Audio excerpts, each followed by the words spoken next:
Okay, Bruchim Abam, welcome everyone to a special edition of All Parsha, Parshas Shoftim, the Ben La'ashri, the tzaddik of Ranana, Rabbi Yitzchak HaKohen Huberman, on Parshas Shoftim. I'd like to share with you 7 offerings of the Ben La'ashri on the Parsha. Let's begin with the opening pasuk. Shoftim v'shoitrim titen lecha.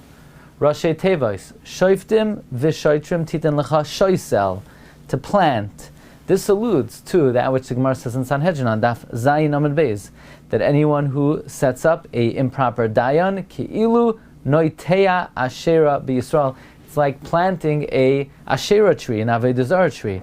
That establishing dayanim is similar to planting, and there's nothing that is not alluded to in the Chumash. Shoftim v'shoitrim titen lecha, Rashi Tevos shoisel. Now it's worthwhile to speak out the Balaturim later on in Pasuk Chaf Aleph. He says the word Ashera, Aleph Shin Reish Hey, is Gematria Dayan She'enoi Hagon. That anyone who sets up a Dayan She'enoi Hagon, it's like planting an Ashera. Now we analyze the words Shoftim v'Shoitrim, which are Rashi Tevos and Soifei Tevos. Shoftim is Rashi Tevos Shin, it begins with a Shin, it ends in a final Mem. V'shoitrim begins in a Vav, ends in a final Mem.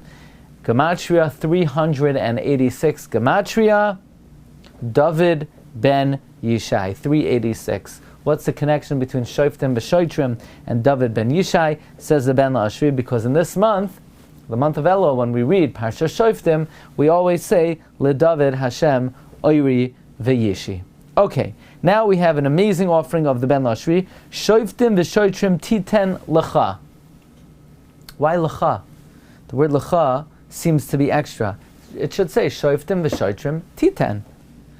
And why does it say b'chol she'arecha? Rashi says b'chol she'arecha means in every city. So then it should say b'chol arecha. And furthermore, the whole pasuk is saying what you should do, lashon noichach, titen lecha, she'arecha, noisein lecha, and then v'shaftu es ha'am, they will judge. What do you mean they? It says u'shafatecha, and you should judge. Why does it say v'shaftu and they will judge? Well, says the Ben La'ashri, we know the famous principle: anyone who judges their friend favorably, God will judge them favorably. And the Gemara in Shabbos Kuf Chav Vav Amud Beis brings countless examples of tzaddikim, of amoraim, who judge their friend favorably. And therefore the pasuk is saying like this: Shoftim v'shoitrim. You should judge lecha, for your own benefit. You should judge people favorably b'chol she'arecha, in every hashara, in every estimation, and every time you see something in your friend, you should always be misha'er. In all of your estimations, you should judge favorably for yourself, for your own benefit, because by the way you judge your friend is the way God will judge you. Asher Hashem leikecha noisein lecha lishvatecha, that Hashem your God gives to you lishvatecha, because if you don't judge your friend favorably, then lecha, what will be for you is shivatecha midas hadin, and therefore one should judge favorably lecha, for your own benefit, b'chol she'arecha, in all of your estimations. Okay, let us move on. Soim tasim alecha melech, asher yivchar Hashem leikecha bay. You should place a king that Hashem your God has selected. Mikerav achecha, from among your brethren. And then the pasuk says, Lo yisucha lasis alecha ish nachri. You can't place a foreign man, asher lo yachicha, that's not your brother. Rak lo yarba lo yisusim. Just don't amass too many horses or women. And the Mefarshim ask, what is this double lashon soim tasim? Furthermore, first it says the king is someone that God selected, and then it says don't place a nachri. What do you mean don't place a nachri? Whoever God selects, that's going to be the king. I mean, it's a contradiction. First it says the king will be the one that God chooses, and then it says don't appoint a nachri. Therefore, says the Ben La'ashri, there are 2 commands here. There's a command of soim and a command of tasim. Soim implies always. And therefore, because of always, this is something we do always, it's referring to the appointment of David HaMelech and his family. That's the way it should be. Soim Tasim, and he's the one, Asher Yivchar Hashem. This is the way it should be. He is the one who God selected, and it doesn't have to Soim. You don't have to place it because God will appoint it. However, Tasim is another command. One day the Aseres HaShvatim will split off from the rest of the Jewish people, and they will choose their own king, and that will not be someone who God selected. So that king makes sure it's not somebody who's not Mikarav Achicha. That person better be Mikarav Achecha and not an Ish Nachri. That's Tasim at the end of the time.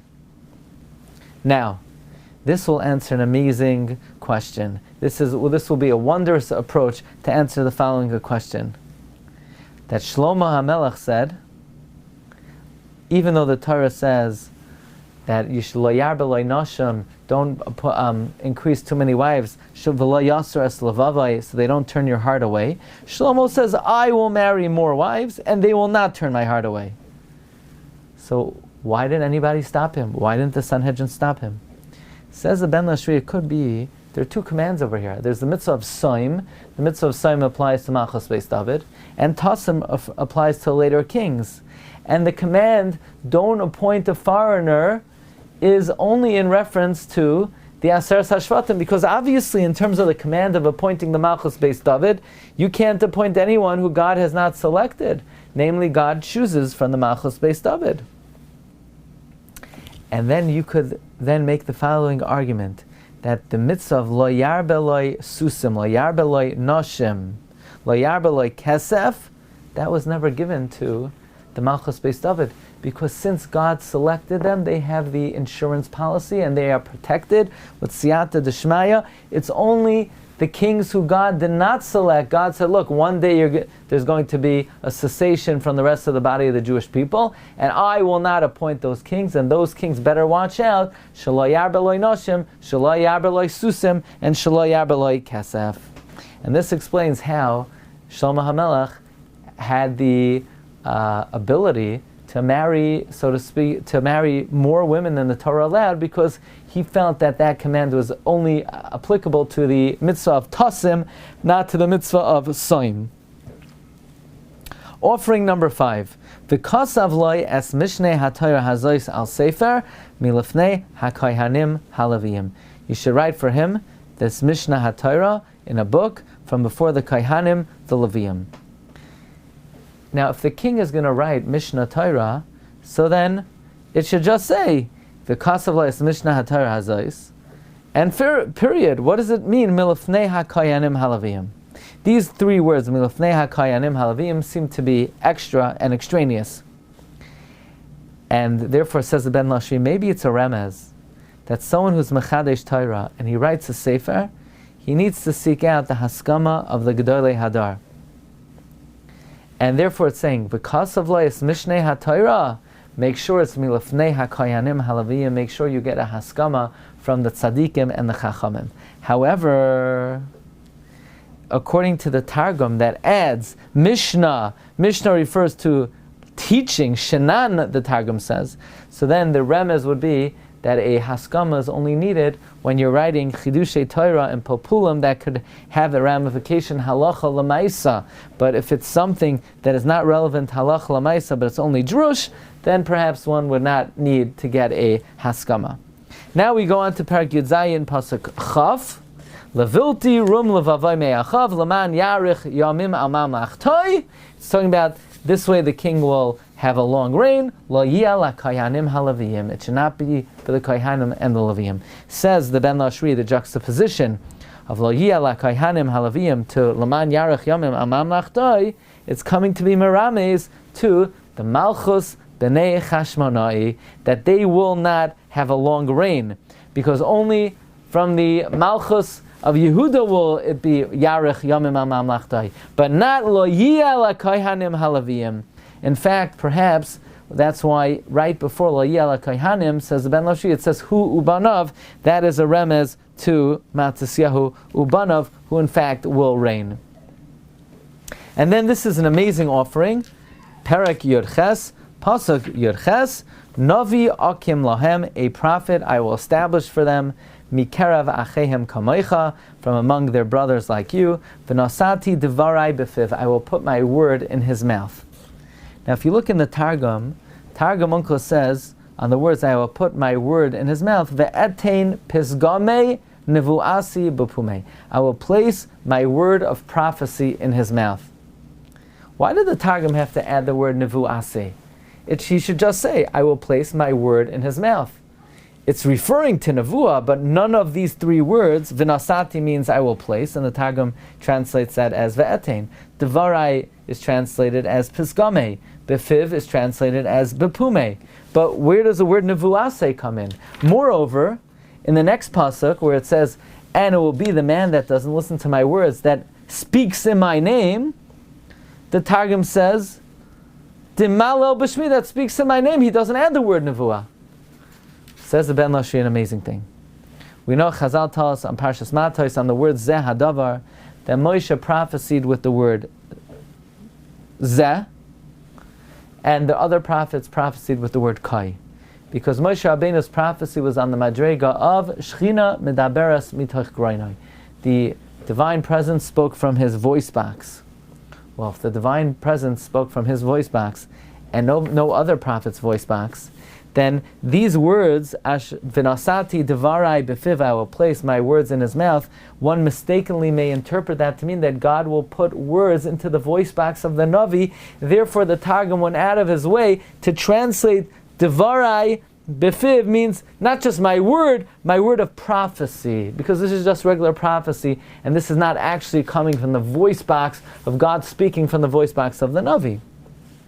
So since it says Bepiv, the Targum was compelled to describe it as nevuasi.